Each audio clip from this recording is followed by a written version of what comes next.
Hello friends, welcome to agriculture plus. मेरा नाम है शिखर। आज हम पढ़ने वाले हैं वीट के कल्टीवेशन के बारे में। चलिए शुरू करते हैं।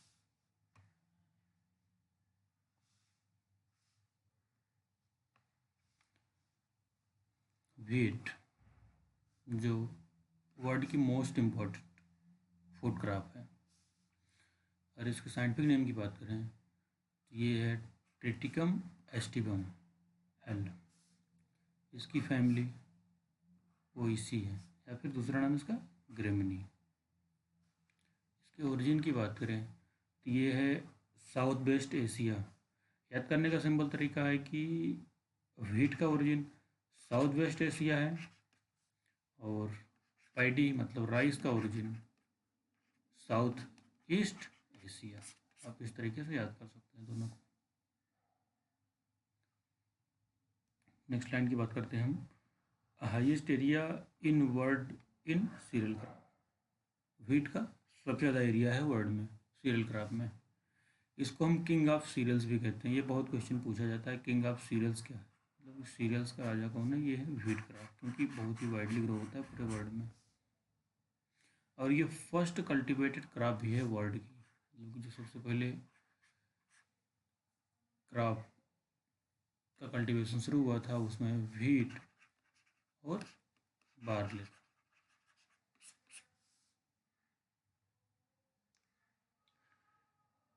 It is the first mention crop in Bible. जो बाइबल बुक है उसमें इस क्रॉप का जिक्र किया गया है। सबसे पहली क्रॉप है ये। फिर हम नेक्स्ट लाइन पे चलते हैं।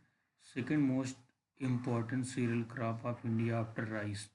राइस के बाद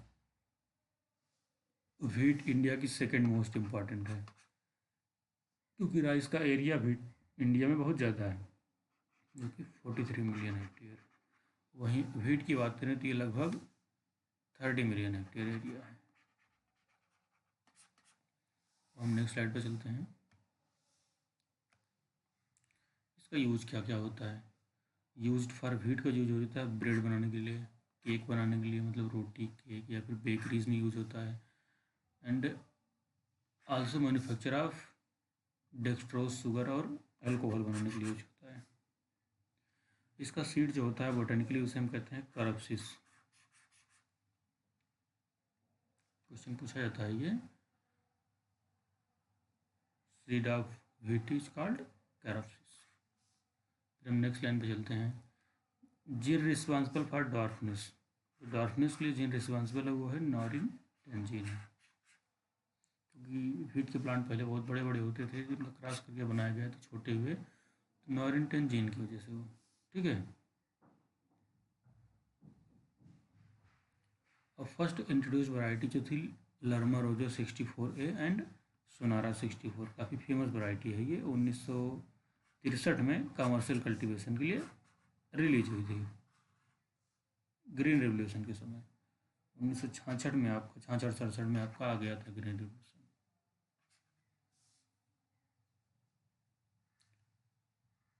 अगर हम फेमस ब्रीडर की बात करें व्हीट के, तो ये वीपी पाल हैं। वीपी पाल साहब व्हीट के फेमस ब्रीडर है। अगर हम सोनालिका वैरायटी की बात करें तो ये 2,4-D का जो हर्बिसाइड का स्प्रे होता है उसके ससेप्टेबल है। मतलब कि अगर आप सोनालिका वैरायटी पे 2,4-D का स्प्रे करेंगे तो आपकी जो वैरायटी है व्हीट की ये बेकार हो जाएगी, ख़राब हो जाएगी। और वैरायटीज़ ससेप्टेबल नहीं है, वो रेजिस्टेंट है। 2,4-D का स्प्रे इसलिए किया जाता है कि ब्रॉड लीफ जो होती हैं इसमें बथुआ वो सब खत्म हो जाए व्हीट में। इंटरक्रॉपिंग किसकी की जाती है। व्हीट प्लस मस्टर्ड की, विद द रेशियो ऑफ 9:1। मतलब कि अगर आपको अच्छी यील्ड चाहिए व्हीट की तो आप 9 लाइन लगाइए व्हीट की, उसके बाद 1 लाइन आप सरसों की, फिर 9 लाइन आप व्हीट की लगाइए, इस तरीके से। अगर हम बात करें कि केमिकल की, अगर उसके डॉर्फिंग के लिए, डॉर्फिंग व्हीट एजेंट जो है ये साइकोसिल है। इसको हम ट्रिपल सी नाम से भी जानते हैं। डॉर्फनेस के लिए यूज़ किया जाता है। अगर प्लांट की आप ग्रोथ रोकना चाहते हैं तो आप साइकोसिल का स्प्रे करिए और प्लांट की ग्रोथ रुक जाएगी, डॉर्फनेस हो जाएगी उसमें। और ये क्वेश्चन पूछा जाता है टेस्ट वेट व्हीट का, ये है 40 ग्राम, फिक्स होता है। टेस्ट वेट मतलब कि 1000 दानों का भार कितना है, वो है आपका test weight. Awn contributes in photosynthesis 12%, और फ्लैग लीफ कंट्रीब्यूट्स 43%। ये क्वेश्चन बहुत पूछे जाते हैं कि फ्लैग लीफ का कंट्रीब्यूशन कितना होता है फोटोसिंथेसिस में। फ्लैग लीफ आपकी जो सबसे व्हीट की सबसे लॉन्गेस्ट लीफ होती है, ऊपर वाली सबसे ऊपर वाली जो ऐसे बेंड हुई होती है, जहाँ से आपका स्पाइक निकलता है, ये होती है आपकी फ्लैग लीफ। ये सबसे अंत तक रहती है प्लांट के, बाकी जो नीचे की लीफ रहती है ये सब ड्राई होना शुरू हो जाती हैं, लेकिन ये जो लीफ है ये सबसे अंत तक जिंदा रहती है। ये तो आपका फ्लैग लीफ हो गया। उसके बाद बारी आती है ऑन की। ऑन क्या होता है, व्हीट में जब वाली लग जाती है, इसमें जो छोटे छोटे ऐसे रोए टाइप के निकले होते हैं, ऐसे लंबे लंबे, ये होता है इसका ऑन।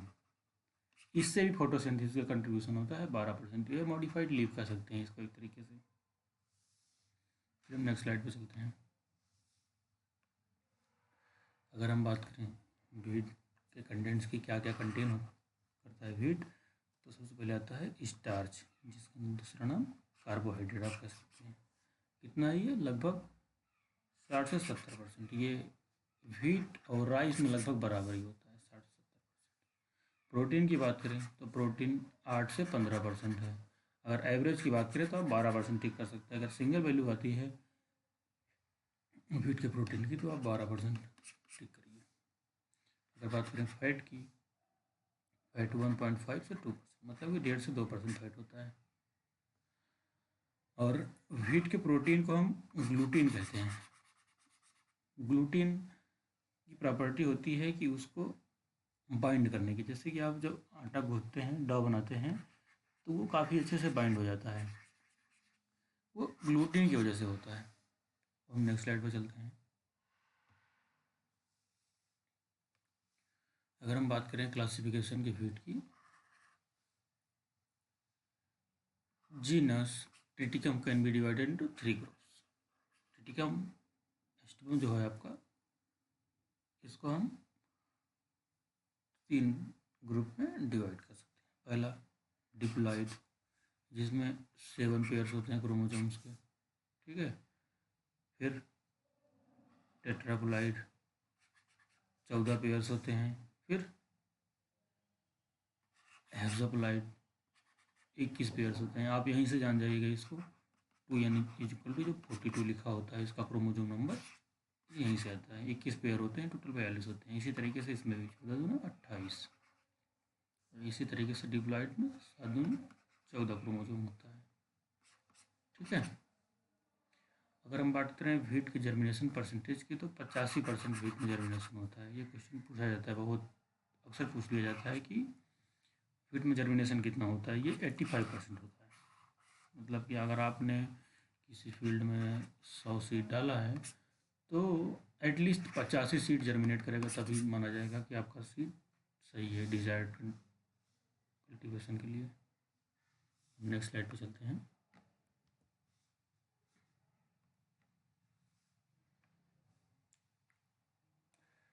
हम बात करते हैं commonly cultivated wheat species in India. India में जो कॉमनली कल्टीवेटेड व्हीट स्पीसीज है उनकी टोटल 7 स्पीसीज हैं वर्ल्ड में, लेकिन जो इंडिया की अगर बात करें तो इंडिया में सिर्फ 4 स्पीसीज हमारी इम्पॉर्टेंट है। पहला आता है कॉमन व्हीट, ट्रिटिकम वोल्गेर या फिर एस्टिवम जिसको कह सकते हैं। इसका दूसरा नाम है ब्रेड व्हीट। इसको हम चपाती या फिर बेकरी बनाने के लिए यूज करते हैं। और ये इसका जो एरिया है भारत में, लगभग 85% से ज़्यादा एरिया है। ट्रिटिकम एस्टिवम 85% से ज़्यादा एरिया में भारत में ग्रो किया जाता है। फिर बात आती है ड्रम व्हीट की, ट्रिटिकम ड्यूरम, इसको कहते हैं मैक्रोनी व्हीट। इसको हम नूडल्स, वर्मिसेली बनाने के लिए यूज करते हैं। ये कहाँ कहाँ कल्टीवेट किया जाता है, सेंट्रल एंड साउथर्न इंडिया में, सिर्फ 4% एरिया में, क्योंकि ये सिर्फ नूडल्स वूडल्स होते हैं आपका चौमिनोमिन, इस तरह की जो चीज़ें होती हैं उन सब के लिए ही ट्रिटिकम ड्यूरम ग्रो किया जाता है। फिर बात करते हैं इमर व्हीट, ट्रिटिकम डाइकोकम, जिसे कहते हैं विंटर या फिर स्प्रिंग व्हीट। ये कहाँ ग्रो होता है सबसे ज़्यादा? वेल सूटेड इन तमिलनाडु। ठीक है, मतलब Tamil Nadu. Preferred for granular preparation. फिर हम नेक्स्ट पे चलते हैं। ये है आपका शॉर्ट व्हीट या फिर ट्रिटिकम स्पेरोकोकम, इंडियन डॉर्फ व्हीट कहते हैं इसे। इसका कल्टीवेशन एकदम जीरो हो चुका है लगभग, practically gone out of cultivation due to low productivity. इसकी प्रोडक्टिविटी बहुत कम है, इसकी वजह से इसका जो कल्टीवेशन है वो अब नहीं किया जाता है। और साथ साथ इसके स्मॉल एक्सटेंशन और इसमें यानी की जो मात्रा होती है वो भी बहुत कम है।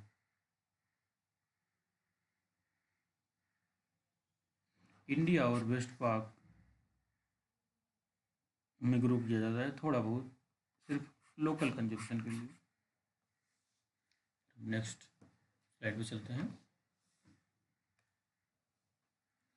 यहाँ पे है जो हमारा कॉमन व्हीट है वो सब डिवाइड किया गया है अलग अलग ग्रुप में। कॉमन व्हीट मतलब ब्रेड व्हीट, ट्रिटिकम एस्टिकम।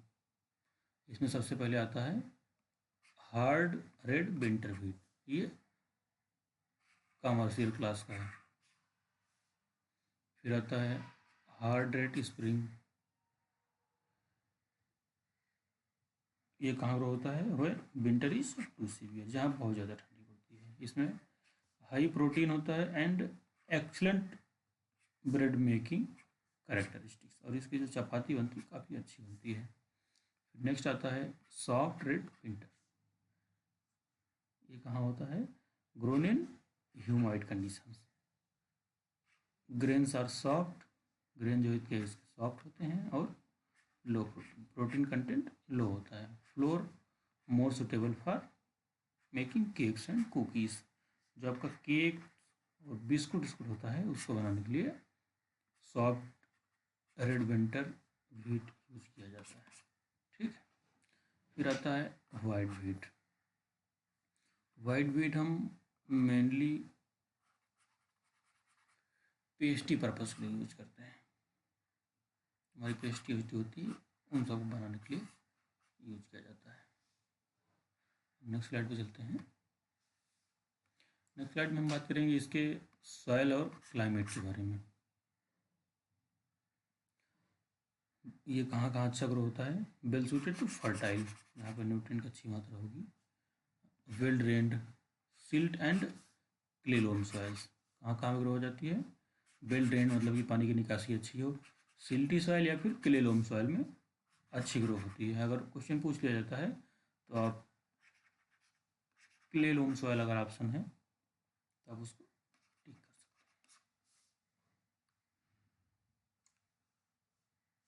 अगर हम बात करें व्हीट क्रॉप की तो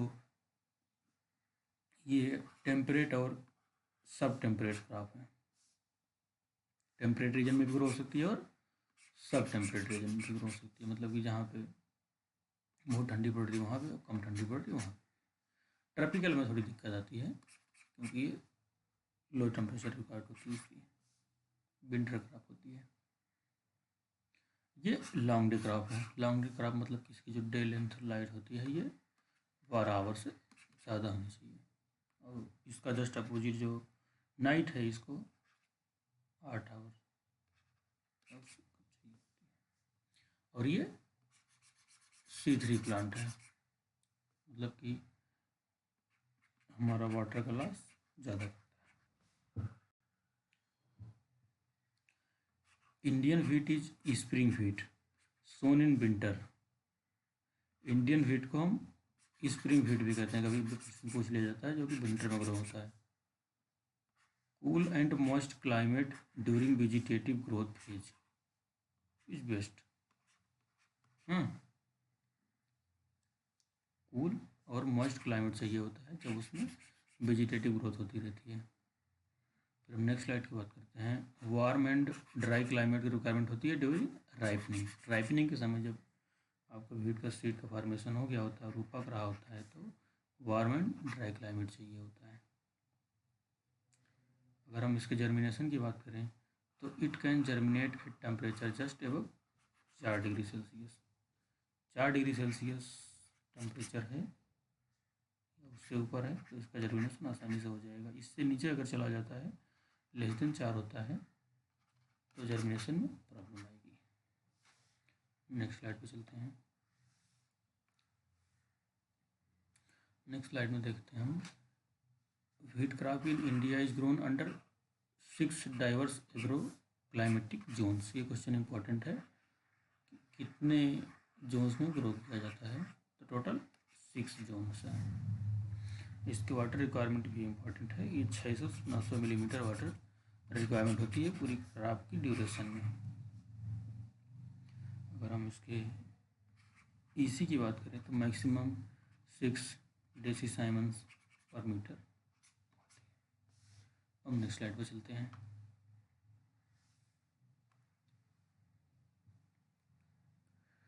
वर्ल्ड व्हीट प्रोडक्शन बात करें हम, वर्ल्ड में व्हीट का प्रोडक्शन सबसे ज़्यादा चाइना में है, नंबर 1 पे चाइना है। राइस में भी चाइना है, व्हीट में भी चाइना है, फिर इंडिया है, फिर यूएसए है। Global wheat production in India 12.77%। 2017-18 का डाटा ये, मतलब कि पूरे भारत में, सॉरी पूरे वर्ल्ड में जितना व्हीट का प्रोडक्शन होता है उसमें से 12.77% इंडिया में होता है। Export destination from India, India से कहाँ कहाँ व्हीट का एक्सपोर्ट होता है? सबसे पहले Nepal, Bangladesh and United Arab Emirates. 2018-19 का डाटा है।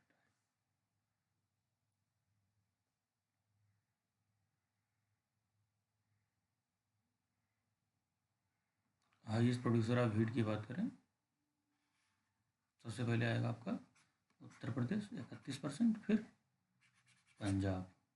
अगर वहीं प्रोडक्टिविटी की बात करें तो इसका जस्ट अपोजिट है, प्रोडक्टिविटी में पंजाब फर्स्ट पे। प्रोडक्टिविटी होता है कि पर यूनिट एरिया में आपका कितना प्रोडक्शन हो रहा है, मतलब कि इतनी ही एरिया में पंजाब वाले 10 क्विंटल यील्ड दे रहे हैं और उत्तर प्रदेश वाले 8 क्विंटल यील्ड। तो इसका मतलब है कि पंजाब वालों की प्रोडक्टिविटी ज़्यादा है। अब नेक्स्ट स्लाइड पर चलते हैं।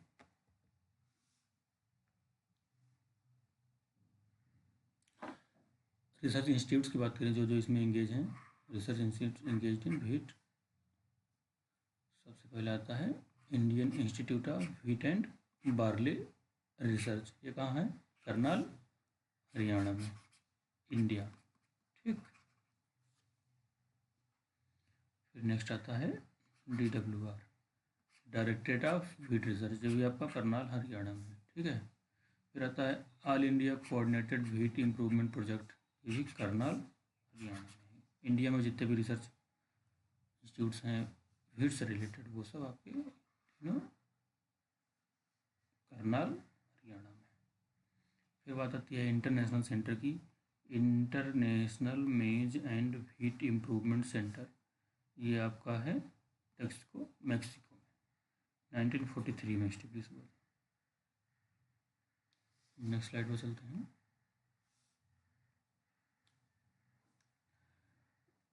व्हीट में जो टेम्परेचर की रिक्वायरमेंट होती है ये काफ़ी क्रिटिकल होती है इनके ग्रोथ के लिए, तो चलिए देखते हैं इसमें क्या क्या है। ऑप्टिमम टेम्परेचर जो नॉर्मल ग्रोथ के लिए चाहिए होता है ये 20 से 22 डिग्री सेल्सियस। ये क्वेश्चन तो पूछ लिया जाता है अक्सर कि ऑप्टिमम टेम्परेचर कितना चाहिए होता है व्हीट के ग्रो के लिए, ये आपका 20 से 22 डिग्री सेल्सियस है।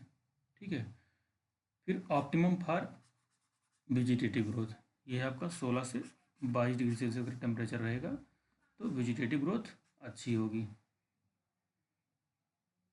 अगर इनकी लीव्स की बात करें तो लीव्स जो लार्जेस्ट होती हैं वो 22 डिग्री सेल्सियस पे होती हैं। लीव्स लार्जेस्ट मतलब कि अगर लार्जेस्ट लंबी लंबी लीव्स होंगी इसमें तो फोटोसिंथेसिस भी अच्छा होगा। और नेक्स्ट पे चलते हैं, decreases the plant height, root length and tiller, temperature है पर 22 डिग्री सेल्सियस। अगर टेम्परेचर 22 डिग्री सेल्सियस के ऊपर जा रहा है तो प्लांट की जो हाइट है ये कम हो जाएगी, रूट की लेंथ कम हो जाएगी और आपका टिलर भी कम हो जाएगा, तो ओवरऑल यील्ड में डिक्रीज में जा जाता है। टिलर मतलब कि आपने जो एक सीड लगाया व्हीट का, यहाँ से 20-25 दिन बाद नंबर ऑफ टिलर्स निकलने शुरू हो जाते हैं, तो फिर बहुत सारे व्हीट हो जाते हैं, 8-10 हो, 6-7 हो जाएंगे, जिस तरह की वैरायटी हो। ये होगा आपका tillers. Heading is accelerated as temperature rose from but retardable. क्या कह रहा है कि 22 से 34 डिग्री सेल्सियस अगर है तो आपका जो हेडिंग है काफ़ी अच्छे से होगी, फॉर्मेशन ज़्यादा होगा। हेडिंग मतलब कि जिसमें बाली लगने वाली है वो अच्छे से निकलेगी अगर 22 से 34 डिग्री सेल्सियस टेम्परेचर होगा। अगर इसके ऊपर नीचे जाता है तो ये हेडिंग आपकी रिटार्ड हो जाएगी, डिक्रीज होने लगेगी, कम निकलेगी। रिटार्ड कितने पे होगी? अब 34 डिग्री सेल्सियस पे। फिर प्रॉपर ग्रेन फिलिंग की बात करें, प्रॉपर ग्रेन फिलिंग आपकी 25 डिग्री सेल्सियस पे होती है। Temperature above reduces the grain weight. अगर 25 डिग्री सेल्सियस के ऊपर टेम्परेचर है तो आपका जो ग्रेन का वेट है वो रिड्यूस हो जाएगा। तो टेस्ट वेट 40 ग्राम आ रहा है 1000 सीट का, ये कहीं ना कहीं कम हो जाएगा। इसमें जो इम्पोर्टेंट है, सबसे पहले तो ये इम्पोर्टेंट है कि ऑप्टिमम फॉर नॉर्मल ग्रोथ 20 से 22 डिग्री सेल्सियस, ये तो पता होना चाहिए। और कभी कभी पूछा जाता है वेजिटेटिव ग्रोथ वाला, ये है 16 से 22 डिग्री सेल्सियस। नेक्स्ट स्लाइड पे चलते हैं।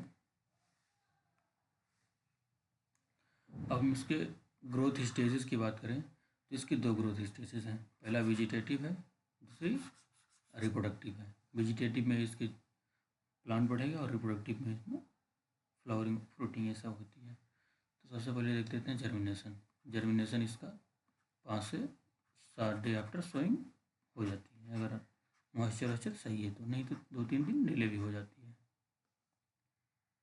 फिर CRI की बात करें, क्राउन रूट इनिशिएशन की, ये आपका 20 से 25 डे आफ्टर सोइंग हो जाती है, जो एवरेज माना जाता है 21 डे आफ्टर सोइंग। और कहीं पूछा जाए CRI वीट में कब आती है, तो ये आप 21 डेज लगा सकते हैं। ठीक है। फिर वाला बात आती है टिलरिंग की, मतलब कि एक प्लांट से कई सारे प्लांट इसमें से नीचे साइड से निकल रहे हैं और सब में फ्लावरिंग फ्रूटिंग हो रही है। ये 45 दिन पे मैक्सिमम होती है, स्टार्ट हो जाती है 15 दिन में ही। 15 दिन से इसमें टिलर छोटे छोटे बनने लगते हैं नीचे से। फिर ज्वाइंटिंग की बात करते हैं। ज्वाइंटिंग 60 से 65 डे आफ्टर सोइंग स्टार्ट होती है। ज्वाइंटिंग मतलब कि जो आपका ये व्हीट का प्लांट है, यहाँ पे जो इस तरीके से आपने देखा होगा, एक नोड, ये फिर इंटर नोड, फिर ये इंटर नोड, ये है आपकी ज्वाइंटिंग। इसमें इनलार्जमेंट होना शुरू होने लगता है और ये बड़े होने लगते हैं, प्लांट की हाइट बढ़ने लगती है। फिर रिप्रोडक्टिव की बात करें, बूट लीफ। बूट लीफ आपकी आती है 70 to 75 day after sowing. Boot leaf, ठीक, बूट लीफ मतलब कि आप फ्लैग लीफ कर सकते हैं, जो सबसे आखिरी लीफ है जहाँ से आपका बूटिंग होती है। एक जो आपका वीट का स्पाइक होता है जिसमें आपका सीड लगेगा, वो एक लीफ के अंदर कवर होता है, उसी को ही कहते हैं बूट लीफ। वो जब बाहर निकलता है मैच्योर होने के बाद, अंदर से जब उसकी हल्की फुल्की बड़ा हो जाता है तो वो फूलने लगता है, फिर बाहर आ जाता है, फिर पत्ती साइड में हो जाती है। फ्लावरिंग की बात करें, flowering 80 to 90 day after sowing होती है। फिर मिल्क स्टेज की बात करें तो 100 से 105 डे आफ्टर सोइंग होती है। मिल्किंग स्टेज मतलब कि जो आपका उसमें सीड का फॉर्मेशन हुआ होता है, एकदम कच्चा रहता है, दूधिया रहता है। फिर ड्रॉ स्टेज मतलब मजबूत होता है, ये जो सीड का फॉर्मेशन हुआ होता है, ये होता है आपका 105 से 110 दिन में। फिर मैच्योरिटी आपकी 115 से 120 दिन में हो जाती है। ये शॉर्ट टू मीडियम वैरायटी के लिए है। किसी किसी का 150 डेज क्रॉप का ड्यूरेशन होता है, तो इन सब में थोड़ा थोड़ा वेरिएशन आ जाता है, यहाँ से वेरिएशन शुरू हो जाता है CRI के बाद से। अगर हम बात करें मैक्सिमम लीफ एरिया की, जो नोट किया गया है वो 70 से 85 रिएक्टर सोइंग में मैक्सिमम लीफ एरिया होता है प्लांट में। हम नेक्स्ट स्लाइड पे चलते हैं।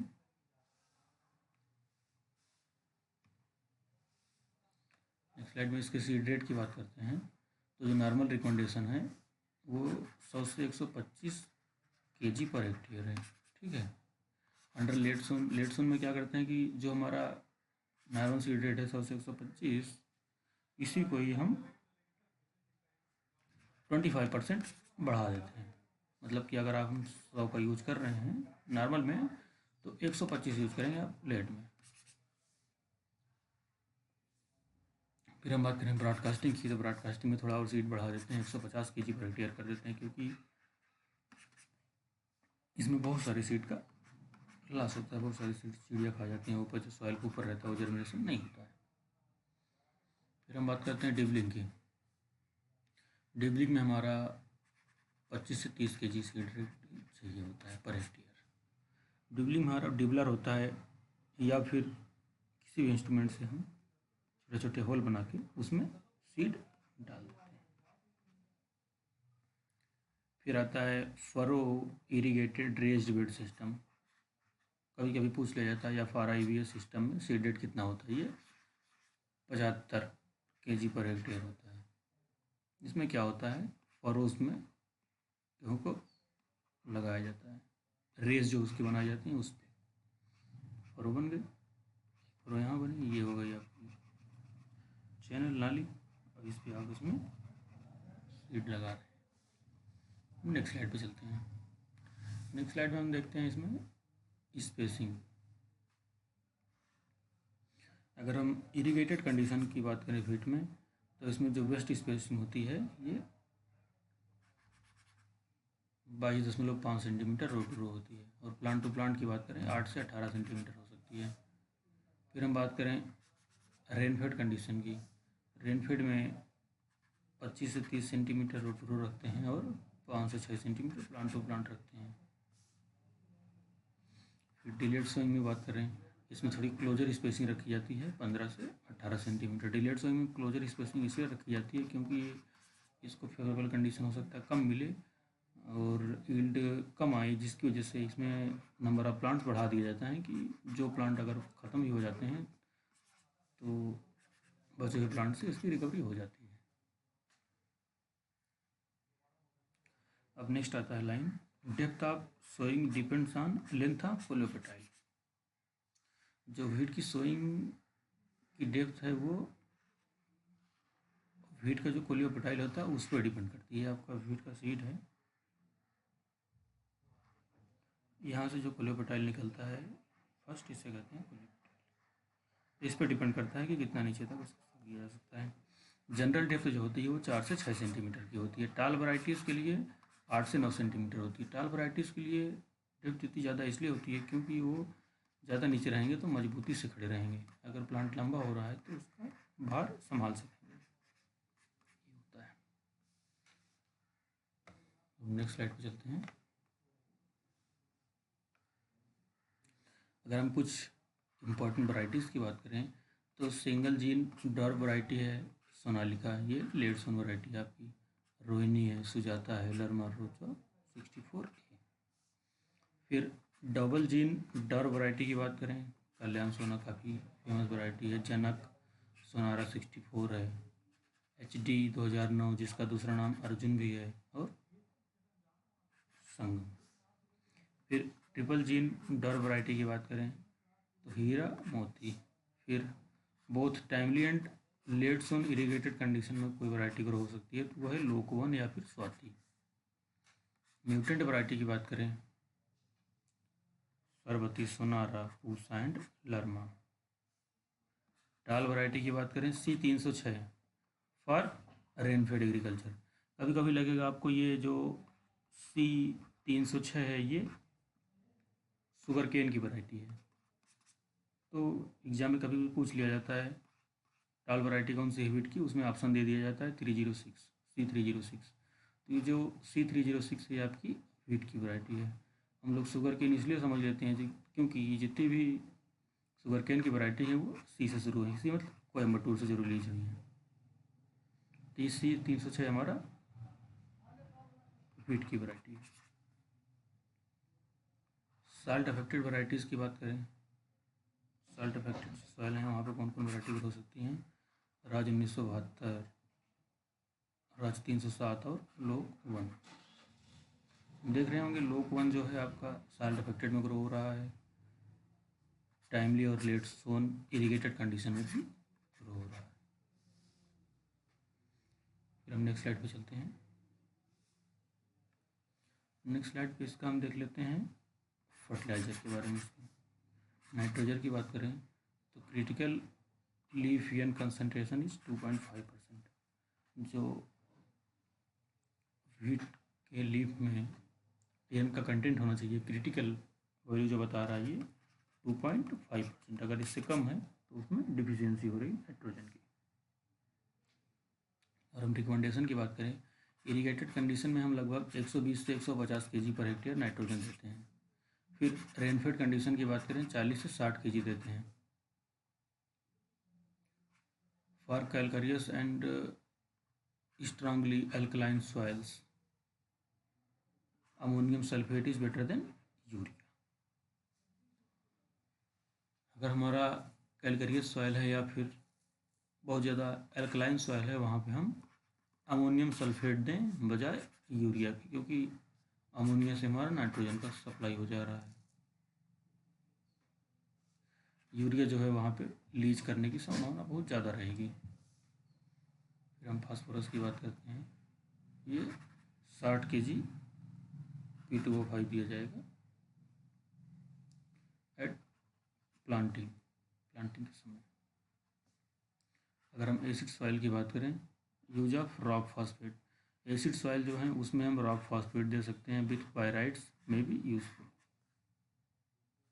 पायराइड के साथ रॉक फॉस्फेट को दें अगर एसिड सॉइल में तो काफ़ी यूजफुल होंगी। अगर हम वाटर सॉल्युबल की बात करें तो SSP या फिर DAP दें when placed near the root zone is more efficient. अगर हम प्लांट के रूट जोन पे ही दे रहे हैं SSP या फिर DAP, ये काफ़ी ज़्यादा प्रभावित होगा, क्योंकि ये सब इमोबाइल होते हैं, जहाँ पे रखा है वहीं पे रहेंगे। अगर हमारा प्लांट भी यहीं है और इसी बगल में दिया जा रहा है तो आसानी से उसको न्यूट्रिएंट ले सकता है।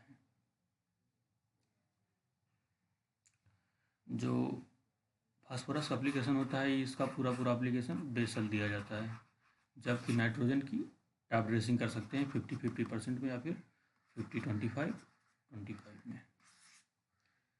ठीक है, टॉप ड्रेसिंग मतलब कि हमने 50% बेसल दे दिया बुवाई करते समय, बाकी जो बचा हुआ है उसको अलग अलग समय पे आप उसमें ब्रॉडकास्ट कर सकते हैं।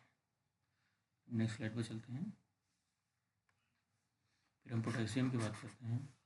इसका जो जनरल रिकमेंडेशन है पोटेशियम का, ये 40 से 60 kg पर हेक्टेयर है। In general Indo Gangetic alluvium is rich in K and not recommended with K। जो हमारा इंडोगैंक्टिक एलुवियम प्लेन है, यहाँ पे K की मात्रा काफ़ी है, तो अगर हम पोटेशियम नहीं भी दिया जाए तब भी काम हो जाता है। फिर बात करते हैं जिंक की। जिंक में less than 10 ppm in leaves is acute deficiency. अगर 10 ppm से, ppm मतलब कि पार्ट पर मिलियन, अगर इससे कम कंसनट्रेशन है लीव्स में तो बहुत ज़्यादा डिफिशियंसी है।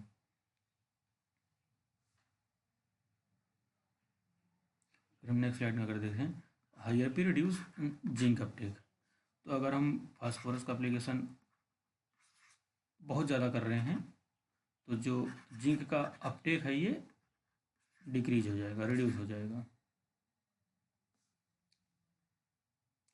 Generally 25% of zinc sulphate per hectare दिया जाता है। जो नॉर्मल रिकमेंडेशन है जिंक सल्फेट का ये है आपका 25 kg पर हेक्टेयर, या फिर फॉलियर स्प्रे कर सकते हैं 0.5% का। फिर इसका दूसरा तरीका है 5 kg of zinc sulphate along with 2 kg of slagged lime is dissolve in 1000 litre to spray. 5 kg zinc sulphate आप 2.5 kg स्लेक्ट लाइम में मिला के स्प्रे कर सकते हैं। ये इसलिए मिलाया जाता है स्लेक्ट लाइम कि जिंक सल्फेट न्यूट्रलाइज करते हैं। अब नेक्स्ट स्लाइड पे चलते हैं। फिर इसके हम अगर इरिगेशन की बात करें तो लगभग 4 से 6 इरिगेशन रिक्वायर होती है इसकी।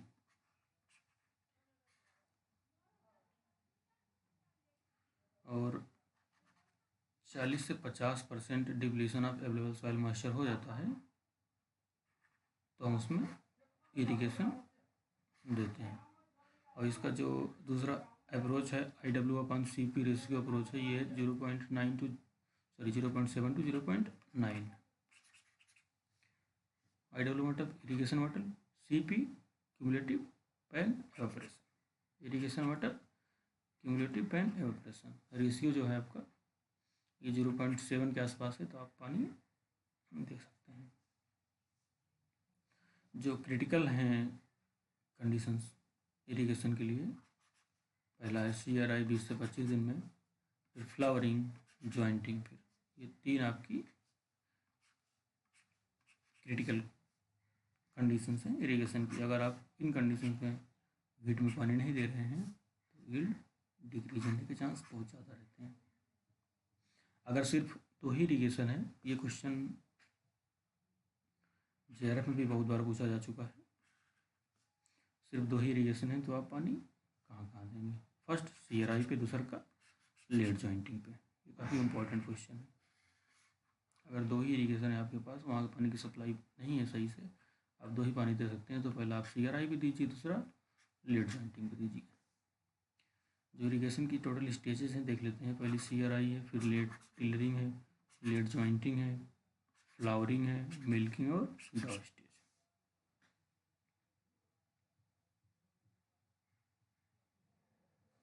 अगर हम वीट कंट्रोल के लिए देखें, मोस्ट प्रोबेबिलिटी वीट जो है इसमें फेलोरिस माइनर होती है, जिसे हम कहते हैं कैनरी ग्रास, जिसका टेस्ट वेट भी कभी कभी पूछ लिया जाता है एग्जाम में। ये होता है 2 ग्राम। ठीक है, ये कितना सीड प्रोड्यूस करता है? 10,000 से 30,000 से सीड प्रोड्यूस करता है पर प्लांट। इसका क्वेश्चन पूछ लिया जाता है कभी कभी। टेस्ट वेट ऑफ फेलोरिस माइनर कितना है? 2 ग्राम होता है। फिर हम डाइकॉट, जो द्विपत्री बीज होते हैं, जैसे कि ब्रॉड लीफ वीड हैं, जैसे आपका चिनोपोडियम हुआ, इसमें आप 2,4-D एथाइल ईस्टर, ई मतलब एथाइल ईस्टर होता है, 0.3 to 0.4 kg पर hectare 35 day after sowing spray कर सकते हैं। फिर मोनोकॉट की बात करें, मोनोकॉट में आप आइसोप्रोटेरान 1 से 1.5 kg पर हेक्टेयर या फिर सल्फोसल्फ्यूरान 1 kg पर हेक्टेयर स्प्रे कर सकते हैं। आइसोप्रोटेरान कौन कुछ वैरायटी में रेजिस्टेंट हो रहा है, जिसकी वजह से अब सल्फोसल्फ्यूरान का यूज़ किया जा रहा है। अब नेक्स्ट स्लाइड पे चलते हैं। अगर हम बात करें इसके हार्वेस्टिंग और थ्रेसिंग की,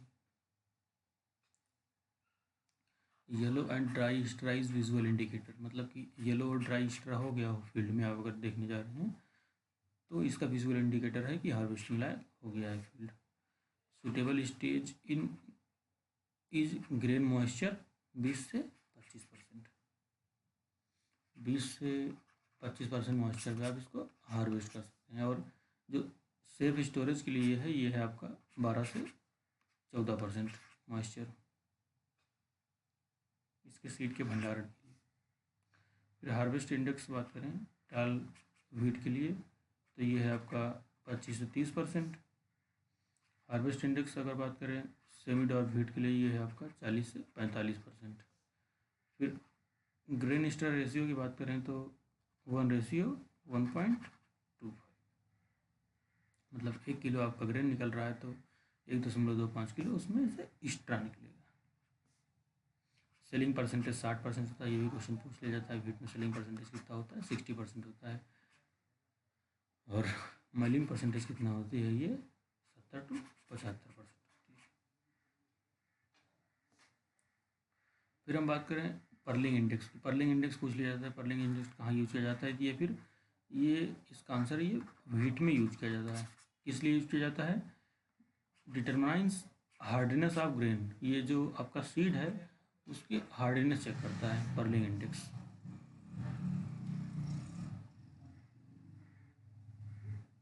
अब नेक्स्ट लाइन कह रहा है कि a higher value of pearling index means less kernel hardness.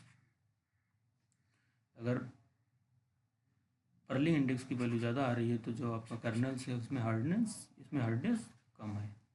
अगर हम हार्ड की बात करें तो इसमें जो पर्लिंग इंडेक्स है आपका लेस देन 29% आएगा। सेमी हार्ड की बात करें तो 29 से 40 आएगा। सॉफ्ट की बात करें 41 से 50 आएगा। और वेरी सॉफ्ट की बात करें तो ग्रेटर देन 50%। नेक्स्ट स्लाइड पे चलते हैं।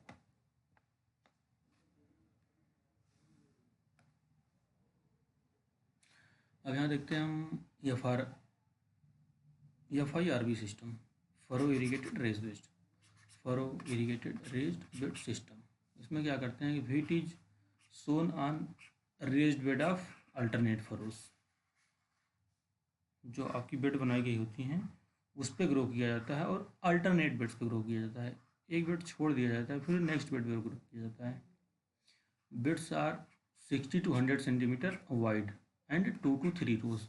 जो बेड्स बनाई गई होती हैं, ये जो बेड बनाई गई है ये लगभग 60 से 100 सेंटीमीटर की होती है और इसमें लगभग 3 रो या फिर 2 रो व्हीट की लगाई जाती हैं और पानी इसमें दिया जाता है इस चैनल में, ना कि इस पे। Irrigation is done through furrows form between the beds. वही कह रहा है यहाँ पे कि जो इरीगेशन दिया जाता है, जो 2 फरो फॉर्म हुई हैं इनके बीच से पानी दिया जाता है। यील्ड इज सेम और higher than conventional method. Yield या तो सेम होती है या फिर हाई होती है कन्वेंशनल मेथड से। इससे फ़ायदा क्या क्या होते हैं? इट सेव सीड 25 से 40% आपका जो सीड है सोइंग के लिए उसकी बचत हो जाती है। वाटर की भी बचत हो जाती है लगभग 25 से 40%, क्योंकि वाटर सिर्फ चैनल में दिया जा रहा है, ये एरिया बच रहा है आपका। और न्यूट्रिएंट्स जो है इसमें भी लगभग 25% की सेविंग होती है, क्योंकि न्यूट्रिएंट्स का एप्लीकेशन इस चैनल में देने की जरूरत नहीं होती है। फिर हम नेक्स्ट स्लाइड पे चलते हैं। ये हमारी लास्ट स्लाइड है। इसमें देखते हैं zero tillage technique used in rice wheat cropping system. ठीक है, ये rice wheat cropping system use की जाती है जहाँ पे राइस ग्रो की गई है, वहाँ पे आप जीरो टिलेज से व्हीट की सोइंग कर सकते हैं। जीरो टिलेज मतलब कि वहाँ पे कोई कल्टीवेशन नहीं किया जाता है, डायरेक्ट ही उसमें जीरो टिल मशीन से सोइंग की जाती है। Sowing of wheat is delayed to 25 November, जिसकी वजह से सोइंग अगर डिले हो रही है 25 नवंबर तक तो आप जीरो टिलेज टेक्निक को यूज करके व्हीट की सोइंग कर सकते हैं। Less problem of phalaris minor and cynodon dactylon. जो फिलारिस माइनर आपका बीड है या फिर साइनोडान है, दूब जिसे कहते हैं, इन सब का प्रॉब्लम बहुत कम रहता है, क्योंकि ऊपर की सतह पे जो जमे होते हैं फिलारिस माइनर या फिर साइनोडान, उसको आप स्प्रे डाल के ख़त्म कर देते हैं तो ये दोबारा जर्मिनेट नहीं होते हैं, क्योंकि जो नीचे सीड पड़े हैं वो पड़े रह जाते हैं, सॉइल पलटी नहीं जाती है।